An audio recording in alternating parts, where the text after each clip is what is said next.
नमस्कार दोस्तों, मैं प्रमोद पांडे वाईसीटी पब्लिकेशन के यूट्यूब चैनल पे आपका स्वागत करता हूं। हम लोग प्रावधिक कला के क्वेश्चन सॉल्व कर रहे थे। अभी तक हम लोगों ने प्रागैतिहासिक और सिंधुकालीन सभ्यता के क्वेश्चन सॉल्व किए हैं। अब हम आ गए हैं भारतीय ऐतिहासिक कालीन चित्रकला जो है, इससे रिलेटेड बहुत सारे क्वेश्चन एग्जाम में आते हैं। अब यहाँ से आपके टफेस्ट पार्ट चालू होंगे, जिसमें कुछ क्वेश्चन का स्तर टफ होता जाएगा धीरे धीरे। अभी तक जो क्वेश्चन थे सिंधु सभ्यता से और प्रागैतिहासिक काल से, वो तो कुछ आसान टाइप के थे। यहाँ से थोड़े हार्ड क्वेश्चन कला के आते हैं। इन क्वेश्चनों पे अब हम बात करते हैं। क्वेश्चन नंबर 1 हमारा जो है, ये देखिए केबीएस में पूछा गया क्वेश्चन है, भारतीय मूर्तिकला में शैलियों का सही कालक्रम अनुपात दीजिए। तो आप जानते हैं, काल अगर आप जानते हैं तो चीजें को कर सकते हैं। सबसे पहले मौर्य काल था, गुप्त काल, शुंग काल, कुषाण काल है, तो सबसे पहले मौर्य काल था, फिर आपका शुंग काल था, शुंग के बाद क्या कहते हैं कुषाण आए हैं और बाद में गुप्त आए हैं। तो इसमें मौर्य, शुंग, कुषाण, गुप्त, ये सही आंसर होना चाहिए। लेकिन इसमें आंसर दे रखा है बी में आंसर क्या दे रखा है, कुषाण मौर्य।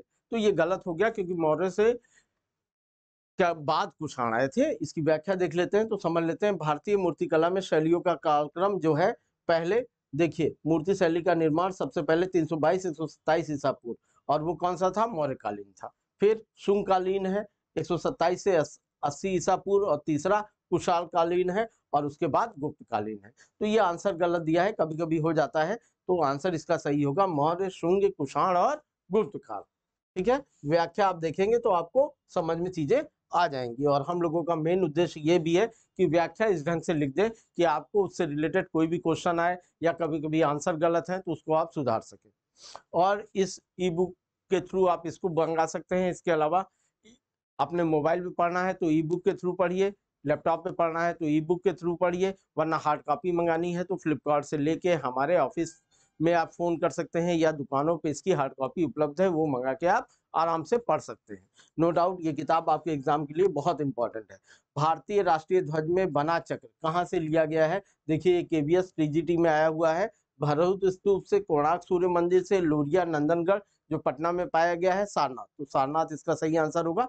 सारनाथ में 4 सिंह बने हैं और वहीं से लिया गया है। चक्र बीच में बना हुआ है, इसमें 24 तीलियां हैं। पूर्वी भारत में शुंग साम्राज्य के संस्थापक और पहले शासक कौन से थे? तो शुंग साम्राज्य की स्थापना पुष्यमित्र ने की थी, है ना, आखिरी मौर्य शासक को मारकर। तो यहाँ अंतिम मौर्य शासक बृहद्रथ की हत्या कर शुंग वंश की स्थापना किसने की थी? पुष्यमित्र, शुंग ने। तो नेक्स्ट क्वेश्चन पे आते हैं। नेक्स्ट क्वेश्चन हमारा डीएसएसबी में पूछा गया है, कौन से स्कूली कलाकार बौद्ध विषयों पर केंद्रित थे? तो कौन से स्कूली कलाकार बौद्ध विषयों पे? गुप्त, गांधार, कुषाण और मथुरा। देखिए गुप्त काल केवल बौद्धों पे केंद्रित नहीं था, बहुत पे था। कुषाण कला भी मथुरा शैली पाई जाती है और बौद्ध शैली भी पाई जाती है। मथुरा में भी शैली अलग अलग थी। केवल गांधार शैली ऐसी थी जो किस पे निर्भर थी? बौद्ध कला पे निर्भर थी। आपको मालूम होगा अफगानिस्तान में बामियान एक जगह थी जहाँ पे महात्मा बुद्ध की बड़ी बड़ी मूर्तियां थी, जिसको आतंकवादियों ने विनाश कर दिया, नाश कर दिया, उसकी सांस्कृतिक कल्पना की। तो वो गांधार है, अफगानिस्तान वाला हिस्सा है, और ये कला नॉर्मली बौद्ध पे निर्भर थी। अब निम्नलिखित में से किस सम्राट ने धर्म और दर्शन पर अपने विचारों की व्याख्या करने के लिए पत्थर का उपयोग करना शुरू किया? तो धर्म और दर्शन पे अपने विचारों की व्याख्या करने के लिए संप्रति, सही आंसर क्या होगा? संप्रति ने सबसे पहले चालू किया। अशोक ने अपने संदेश अवलेखों तक, जनता तक पहुंचाने की कोशिश की, भाषा ब्राह्मी लिपि में उत्प्रेरण की, लेकिन संप्रति किसका नाम है? अशोक का ही नाम है। तो इसका सही आंसर अशोक भी है और संप्रति भी है, लेकिन दोनों प्रमाण हमको मिले हैं। तो अगर दिया हो संप्रति तो आप संप्रति पहले मारिएगा। नेक्स्ट क्वेश्चन पे आते हैं। नेक्स्ट क्वेश्चन हमारा है, गंगा के किनारे मौर्यों द्वारा निर्मित विशाल लकड़ी का किला कहाँ स्थित है? तो विशाल लकड़ी का किला हालांकि पाटलिपुत्र के पास ही स्थित था, लेकिन अगर बात करें राज्य की तो वो राज्य क्या होगा? बिहार होगा। तो इसका सही आंसर क्या होगा? बिहार, क्योंकि राजगृह जो थी वो पाटलिपुत्र से थोड़ा दूर थी। नेक्स्ट क्वेश्चन पे आते हैं। अश्वमेध यज्ञ के समय श्री राम ने किसकी स्वर्ण प्रतिमा का निर्माण किया था? अश्वमेध यज्ञ के समय सीता को क्या कहते हैं, निकाला दे दिया गया था, इसलिए सीता का ही अश्वमेध मेघ के समय क्या कहते हैं, सोने की मूर्ति का निर्माण किया गया था। यह रामायण से रिलेटेड क्वेश्चन है, टीजीटी 2010 में पूछा गया है। यहाँ मूर्ति निर्माण कला से रिलेटेड है, इसलिए भारतीय वास्तुकला में सर्वप्रथम मेहराब युक्त प्रवेश द्वार कहाँ बनाया गया है? तो मेहराब युक्त प्रवेश द्वार जो बनाया गया है वो हमारा बनाया गया है कार्ली गुफा, लोमेश ऋषि की गुफा, भाजा गुफा और भीमबेटका। ये बहुत सारी चीजें हैं, लेकिन इसका सही आंसर होगा लोमेश ऋषि की गुफा। और भारतीय वास्तुकला में लोमेश ऋषि की गुफा में पाया जाता है। आजीवन संप्रदाय के भिक्षुओं के आवास के लिए इसको सम्राट अशोक ने बनाया था। किसने? सम्राट अशोक ने और उनके पुत्र दशरथ ने, गया के निकट बराबर तथा नागार्जुन की पहाड़ियों पर। इसकी व्याख्या आप ई बुक में आराम से पढ़ सकते हैं। दशावतार विष्णु के अवतरण का सही अनुक्रम क्या है? इसमें विष्णु के 10 अवतार जो हुए हैं उनका क्रम पूछा है। तो इसमें सही क्रम सबसे पहले मत्स्य होता है पानी में, तो मत्स्य हो गया, फिर कूर्म, फिर वारा, फिर आखिरी में नरसिंह अवतार है, फिर राम और कृष्ण के अवतार तो है ही है। कल की आखिरी अवतार। सुल्तानगंज से प्राप्त गुप्तकालीन बुद्ध प्रतिमा की भाव भंगिमा क्या है? ये देखिए डायट में पूछा गया है और ये मुद्रा जो है अभय मुद्रा की है। ऐसे हाथ किए हुए हैं, तो ये मुद्रा कौन सी है? अभय मुद्रा है। इसकी पूरी व्याख्या यहाँ लिखी हुई है, खड़ी प्रतिमा मिली हुई है। सारनाथ की बुद्ध प्रतिमा किस पत्थर से निर्मित हुई है? सारनाथ में जितने भी अशोक के लेख जो परस्तर अभिलेख पाए गए हैं सब बने हुए हैं चुनार में पाए गए बलुआ पत्थर से। किससे? चुनार में पाए गए बलुआ पत्थर से। देखिए डायट प्रवक्ता में आया हुआ क्वेश्चन है, तो इस तरह क्वेश्चन आते हैं आपके कला से रिलेटेड। फिर है पूर्णतया एकाश्मशैल उत्कीर्ण मंदिर का उदाहरण बताइए। मतलब एक ही शिला को काट के बनाया गया जो मंदिर है वो हमारा सबसे पहला मंदिर है कैलाश मंदिर एलोरा में, और ये कैलाश मंदिर एलोरा में है।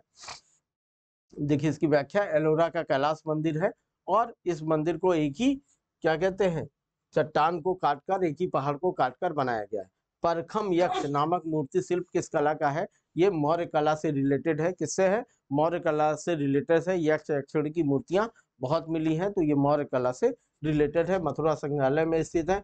एक और है क्या, चामर धारणी पटना के पास दीदारगंज से मिला हुआ है। नेक्स्ट क्वेश्चन है हमारा, सांची स्तूप पर किस लिपि में संदेश खुदा हुआ है? तो सांची स्तूप में जो लिपि है वो कौन सी है? ब्राह्मी। जो क्या कहते हैं, खरोष्टी और अरामाइक लिपि है, ये अफगानिस्तान में जो पाए गए हैं अशोक के अभिलेख, या पाकिस्तान में जो पाए गए हैं शहबाजगढ़ी में, वहां पे लिपि यूज हुई है। इधर नॉर्थ इंडिया में ब्राह्मी लिपि ज्यादा यूज होती थी अशोक के अभिलेखों में। नेक्स्ट क्वेश्चन पे आते हैं। नेक्स्ट क्वेश्चन हमारा, कन्हेरी गुफा कहाँ स्थित है? देखिए कन्हेरी गुफा जो स्थित है वो आपकी महाराष्ट्र में स्थित है। थाना जिला महाराष्ट्र में स्थित है। कन्हेरी प्रांगण में 100 से अधिक गुफाएं मिलती हैं। अमोघ वर्ष के शासनकाल का लेख इसमें मिलता है। राजपूत शासकों ने बौद्ध धर्म और हिंदू धर्म से रिलेटेड यहाँ बहुत सारी गुफाएं बनाई।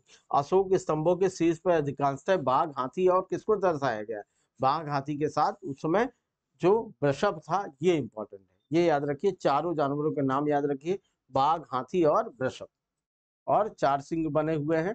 और इसी के नीचे क्या, सत्यमेव जयते मुंडकोपनिषद से लिया गया है वो लिखा गया है, और बीच में चक्र भी बना हुआ है। नेक्स्ट क्वेश्चन आते हैं, मध्य प्रदेश में विदिशा के समीप स्थित उदयगिरी गुफाओं से संबंधित है। उदयगिरी गुफाएं जो है वो किस काल से संबंधित है? तो वो हमारी गुप्त काल से संबंधित है। मध्य प्रदेश विदिशा में स्थित उदयगिरी गुफाएं गुप्तकालीन गुफाएं हैं। गुप्तकालीन विदिशा में स्थित उदयगिरी की गुफाएं हिंदू धर्म, ब्राह्मण धर्म से संबंधित है, और ये मेनली गुप्त काल से रिलेटेड है। नेक्स्ट क्वेश्चन पे आते हैं, भारत के किस वर्तमान प्रांत में सांची का महास्तूप स्थित है? तो ये बात हो चुकी थी बार बार, ये हमारे पिछले क्वेश्चनों में भी आया था, मध्य प्रदेश में। कहाँ है? मध्य प्रदेश के महास्तूप रायसेन जिले में है। नेक्स्ट क्वेश्चन पे आते हैं, सांची स्तूप के स्थापत्य को ऊपर से नीचे के क्रम में लगाइए। तो सबसे नीचे जो होता है वो आधार होता है। तो आधार क्या हो गया? सबसे नीचे वेदिका बनाई जाती है। वेदिका, इसका थोड़ा फिगर समझ लीजिए, ये होता है वेदिका और इसके ऊपर ये होता है अंड। क्या होता है? अंड, और इसके ऊपर हर्मिका, और हर्मिका के ऊपर लगाया जाता है छत्र। इस तरह का होता है स्तूप। तो इसका सही आंसर हो जाएगा अंड, हर्मिका, वेदिका, छत्रावली, हर्मिका, अंड और वेदिका। तो इसको क्या कहते हैं, क्लीन करें हम पहले। तो इसका सही आंसर क्या हो जाएगा? सबसे ऊपर छत्रावली, फिर हर्मिका, अंड और फिर वेदिका। सही आंसर डी हो जाएगा। चित्र से आप समझ गए होंगे। नेक्स्ट क्वेश्चन पे आते हैं। नेक्स्ट क्वेश्चन हमारा है, सारनाथ स्थित लायन शीर्ष, लायन कैपिटल किस माध्यम में निर्मित है? किससे निर्मित है? चुनार के बलुआ पत्थर से, और वो पत्थर क्या है, चमकदार पत्थर है, तो पत्थर से है। ग्लास व्लास तो उस समय था ही नहीं, ना प्लास्टिक था, तो सही आंसर इसका ये होगा। फिर है वेद कितने होते हैं, तो वेद कितने होते हैं, 4 होते हैं। बहुत आसान सा क्वेश्चन है, ये टीजीटी 2010 में आया हुआ, कला में आया हुआ क्वेश्चन है। नेक्स्ट क्वेश्चन प्राचीन नालंदा विश्वविद्यालय से रिलेटेड है, जो टीजीटी 2010 और 2009 दोनों में आया है। ये बिहार में स्थित है, बिहार में स्थित है। ह्वेनसांग इससे जुड़े हुए इंपॉर्टेंट आदमी थे। नेक्स्ट क्वेश्चन पे आते हैं, प्राचीन नालंदा विश्वविद्यालय किस राज्य में स्थित है, देखिए फिर बीजीटी 2014 में आया है, बिहार। कहाँ स्थित है, बिहार में स्थित है। नेक्स्ट क्वेश्चन जो हमारा है वो अग्नि पुराण में कलाकार को क्या कहा जाता था, ये इंपॉर्टेंट है। तो अग्नि पुराण में कलाकार को योगी कहा जाता था, देवता, भगवान, योगी। सही आंसर क्या होगा, योगी। ये भी कला से रिलेटेड क्वेश्चन है और आपके पीजीटी 2013 में आया हुआ क्वेश्चन है। नेक्स्ट क्वेश्चन पे आते हैं। नेक्स्ट क्वेश्चन हमारा उदयगिरि की गुफाओं को लेकर है। किसके, उदयगिरि की गुफाओं को लेकर है। उदयगिरि गुफाएं किस धर्म से संबंधित है, बौद्ध धर्म, हिंदू धर्म, ईसाई धर्म, तो गलत हो गया, हिंदू धर्म। उदयगिरि की गुफाएं मेनली हिंदू धर्म से रिलेटेड है। नॉर्मल भारत में बौद्ध गुफा जहां जहां पाई गई है वहां बौद्ध धर्म और हिंदू धर्म या जैन धर्म तीनों है, लेकिन उदयगिरि गुफाओं में केवल हिंदू धर्म के बारे में बातें हुई। गौतम बुद्ध की जन्मस्थली क्या थी, गौतम बुद्ध की जन्मस्थली इस समय नेपाल के कपिलवस्तु में थी। तत्काल की अगर बात करें तो लुम्बिनी जो है वहीं पे थी। कहाँ थी, लुम्बिनी। और ये कहाँ है इस समय तत्काल में ये नेपाल पे है, नेपाल और भारत के बॉर्डर पे है। लेकिन अगर देश की बात करें तो कहाँ है, नेपाल में। जैन धर्म के संस्थापक एवं प्रथम तीर्थकर कौन थे, तो जैन धर्म के संस्थापक ऋषभदेव थे और यही प्रथम तीर्थकर थे। वर्धमान महावीर जो थे वो 24वें तीर्थकर और अंतिम तीर्थकर थे। गंधार कला किसके समय पनपी, तो गंधार कला जो पनपी है वो कुषाणों के समय पनपी है। कुषाणों के समय अफगानिस्तान और पश्चिमोत्तर भारत में जो कला थी उसको गंधार कला और नीचे के में जो थी वो मथुरा कला के नाम से फेमस थी। तो कुषाणों के समय इसका सही आंसर है। नेक्स्ट क्वेश्चन पे आते हैं। पौराणिक रूप से चित्रकला की उत्पत्ति से संबंधित कथा का वर्णन मिलता है। बहुत सारी चीजों में मिलता है, लेकिन पहली बार चित्र लक्षणम में मिलता है। कांसूत्र में भी मिलता है, लेकिन पहली बार चित्र लक्षणम में मिलता है। नेक्स्ट क्वेश्चन पे आते हैं। नेक्स्ट क्वेश्चन है, आदिकाल की चित्रकला कब से कब तक मानी जाती है, तो आदिकाल की चित्रकला का समय 50 ईस्वी तक है। ये है 3000 ईसा पूर्व से 50 ईस्वी तक। इस पे बहुत सारी बात हो चुकी है आदिकाल पे। नेक्स्ट क्वेश्चन पे आते हैं। नेक्स्ट क्वेश्चन हमारा जो है, कनिष्क मूर्ति जो है किस काल में बनी थी, तो गुप्त काल में, मौर्य काल में, शुंग काल में, तो कनिष्क मूर्ति कुषाण काल में बनेगी, क्योंकि कनिष्क कुषाण का शासक था। कुषाण वंश का एक ही फेमस शासक था, वो कौन था, मगध राज की नींव किसने डाली, मगध राज की नींव बिंबिसार, अजातशत्रु, चंद्रगुप्त और इनमें से कोई नहीं। तो मगध राज की जो स्थापना है वो सबसे पहले किसने की, बिंबिसार ने की। बिंबिसार का बेटा अजातशत्रु था, तो इसकी स्थापना सबसे पहले मगध राज की स्थापना किसने की, बिंबिसार ने की। अजातशत्रु को पितृहंता भी बोला जाता है, क्योंकि इसने अपने पिता की हत्या करके साम्राज्य को अधिग्रहण किया था। गौतम बुद्ध ने निर्वाण कहाँ प्राप्त किया, निर्वाण का मतलब है मृत्यु। ये क्वेश्चन कई बार आ चुका है, फिर आ रहा है। तो उत्तर प्रदेश में कुशीनगर में एक इनका शिष्य था, उसके यहाँ इन्होंने शुगर का मांस खाया, उसको खाने की वजह से इनको पेट खराब हो गया और उसके 2-3 दिन बाद इनकी मृत्यु हो गई। तो वो कहाँ हुई थी, कुशीनगर में। नेक्स्ट क्वेश्चन हमारा जो है वो फिर मूर्ति कला की वह शैली क्या है जो ग्रीक रोमन कला से प्रभावित थी, तो मथुरा, भरहुत, गंधार, मौर्य कला। तो गांधार कला जो थी वो ग्रीक और दोनों से संबंधित थी। देखिए गंधार इसका सही आंसर होगा। नेक्स्ट क्वेश्चन पे आते हैं। नेक्स्ट क्वेश्चन जो हमारा है, कुषाण काल के समय गांधार कला थी। वेदों की रचना किस भाषा में हुई है, तो वेदों की रचना संस्कृत भाषा में हुई है। बहुत आसान, इसको कोई भी देख के बता सकता है। हिंदी, देवनागरी, फारसी में तो होगी नहीं, तो किसमें होगी, संस्कृत में होगी। कला से रिलेटेड जो क्वेश्चन है, कई क्वेश्चन बहुत आसान रहते हैं। भगवान बुद्ध ने पहला उपदेश कहाँ दिया था, तो भगवान बुद्ध ने पहला उपदेश सारनाथ में दिया था। इस पे बहुत सारी बातें हो चुकी हैं हमारी बौद्ध कला को लेके। तो सारनाथ में दिया था, कहाँ दिया था, सारनाथ में दिया था। इंडो आर्य कौन सी भाषा बोला करते थे, हिंदी, देवनागरी, संस्कृत, पाली। तो इंडो आर्य किसको बोला जाता है, आर्यों को बोला जाता है। तो आर्य कौन सी भाषा बोलेंगे, संस्कृत। हिंदी तो उस समय भाषा ही नहीं थी, हिंदी तो बहुत बाद में आई। फिर है पल्लव कला के अंतर्गत किन कला केंद्रों का विकास हुआ? खजुराहो, एलोरा, महाबलीपुरम और लिंगराज मंदिर। तो इसमें इंपॉर्टेंट जो है वो है महाबलीपुरम। पल्लवों के समय महाबलीपुरम में कला का विकास हुआ और इसको कई हिस्सों में बांटते हैं हम, नरसिंहवर्मन शैली, ये शैली, तो इसकी व्याख्या आप पढ़ सकते हैं। नेक्स्ट क्वेश्चन हमारा है खंडगिरी तथा उदयगिरी कहाँ स्थित है? खंडगिरी और उदयगिरी की बात करें तो ये दोनों कहाँ स्थित है? उड़ीसा में स्थित है। कहाँ स्थित है? उड़ीसा में स्थित है। ये गुफाएं शुंग काल में निर्मित कराई गई थी और इंपॉर्टेंट बात किस धर्म से रिलेटेड है? जैन धर्म से रिलेटेड है। ये देखिए क्वेश्चन आपका पीजीटी 2014 में पूछा गया। अब एक क्वेश्चन है अभिकथन 1, बुद्ध ने स्वयं कभी भी अलौकिक दावे नहीं किए। एकदम सही बात है, उन्होंने सचमुच शाश्वतता के विचार को अस्वीकार कर दिया। तो इसमें ए आर दोनों सही है, ए आर दोनों सही है। बुद्ध ने कभी भी अलौकिक चीजें, जादू वाली चीजें नहीं दिखाई, सामान्य जीवन बीता। नेक्स्ट क्वेश्चन पे आते हैं। नेक्स्ट क्वेश्चन हमारा है कुषाण राजवंश अपने चरम पर किसके शासन में आया? किसके शासन में आया? अभी जिसकी बात हो रही थी कनिष्क की। कनिष्क की मूर्ति भी मिलती है, तो कनिष्क के समय ही अपने चरमोत्कर्ष काल में आया। नेक्स्ट क्वेश्चन हमारा है सांची में प्रदर्शित कला व शिल्प किस धर्म से संबंधित है? तो सांची में ही स्तूप मिला हुआ है, तो वो बौद्ध धर्म से संबंधित है। किससे संबंधित है? बौद्ध धर्म से संबंधित है। नेक्स्ट क्वेश्चन पे आते हैं। नेक्स्ट क्वेश्चन हमारा है मध्य प्रदेश के रायसेन जिले के पहाड़ियों के शीर्ष पर स्थित स्तूप किस नाम से जाना जाता है? तो मध्य प्रदेश में जो स्तूप है, इस पर बार बार बात हो गई है, कौन सा स्तूप है? सांची स्तूप है। बीएचयूआर में पूछा गया क्वेश्चन है और इसमें क्या कहते हैं, मौर्य काल से लेकर शुंग काल और बहुत सारी लोगों की कलाओं का समन्वय है। नेक्स्ट क्वेश्चन पे आते हैं। नेक्स्ट क्वेश्चन हमारा है गौतम बुद्ध ने अपना प्रथम प्रवचन कहाँ दिया था? तो गौतम बुद्ध ने अपना प्रथम प्रवचन कहाँ दिया था? आके सारनाथ में दिया था। कहाँ दिया था? सारनाथ में दिया था। तो इसका सही आंसर सारनाथ होगा। नेक्स्ट क्वेश्चन पे आते हैं। नेक्स्ट क्वेश्चन हमारा है गौतम बुद्ध ने निर्वाण कहाँ प्राप्त किया? तो निर्वाण कहाँ प्राप्त किया, इस पर बहुत बात हो गई है। उत्तर प्रदेश के कुशीनगर में। कहाँ हुआ? उत्तर प्रदेश के कुशीनगर में बुद्ध को निर्वाण प्राप्त हुआ। नेक्स्ट क्वेश्चन पे आते हैं सांची स्तूप का कौन सा अंश अलंकारिक है? तो कौन सा अंश अलंकारिक है? नॉर्मल सी बात है, तोरण द्वार है। तोरण द्वार जो शुंगों के समय बनाया गया। देखिए सांची स्तूप का तोरण द्वार अलंकारिक है। सभी तोरण द्वार ईसा पूर्व पहली शताब्दी ईस्वी के।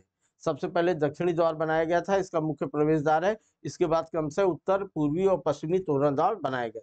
इन तोरणों में चौपहल 2 खंबे हैं जो 24 फुट ऊंचे हैं। इन पर थोड़ी सी कमानीदार ऊपर की ओर तनी हुई 3-3 सूचियां हैं, जिनकी बीच की दूरी इनकी चौड़ाई से कुछ अधिक है। तो याद रखिए धर्मचक्र रथ और त्रिरथ इस पे बना हुआ है। कला से रिलेटेड देखिए कितनी अच्छी व्याख्या दी गई है। अगर आप यह व्याख्या पढ़ते रहेंगे तो आपको सांची स्तूप के बारे में सारी जानकारी हो जाएगी। यही इस बुक की खासियत है।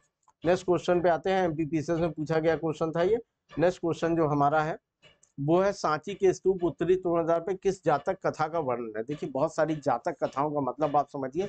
जातक कथाओं का मतलब है महात्मा बुद्ध के जन्म लेने से पूर्व की कथाएं। तो वो कथाएं जातक कथाएं हैं और इस पे सांची स्तूप के उत्तरी तोरणद्वार पे वेशांतर जातक कथा है। कौन सी जातक कथा है? वेशांतर जातक कथा है। इसकी व्याख्या आप देख लेंगे तो आपको बहुत आराम से सारी चीजें आ जाएंगी। इनमें से कौन पृथक वेद नहीं है? ऋग्वेद है, अथर्ववेद है, सामवेद है, तो आयुर्वेद। आयुर्वेद नहीं है, तो इसमें आयुर्वेद पृथक वेद नहीं है। हमारे 4 ही वेद हैं। इन पे बहुत सारी बातें आपने कर चुके हैं, तो इस पे ज्यादा बात नहीं करें। गांधार कला किस कला से प्रभावित थी? तो गांधार कला रोमन कला, फारसी कला, यूनानी कला। तो गांधार कला जो है हमारी किससे? यूनान, इंडो यूनानिक थी कला, तो यूनानी कला पे आश्रित थी। तो गांधार कला में यूनानी, रोमन और भारतीय शैली का सम्मिश्रण देखा गया है, लेकिन सर्वाधिक प्रभाव यूनान का रहा है। इसके विषय सर्वदा बौद्ध रहे हैं और ये स्थल इसके काबुल, अफगानिस्तान और पाकिस्तान वाला एरिया रहा है। चैत्य गुफाओं का उपयोग किया जाता था। देखिए जो बौद्ध थे, बौद्धों में विहार रहने के स्थल थे और चैत्य पूजा स्थल थे। तो ये पूजा हेतु चैत्य गुफाओं का उपयोग किया जाता है। तो आज हम लोगों ने कितने क्वेश्चन किए? 50 क्वेश्चन किए। किस टॉपिक से किए?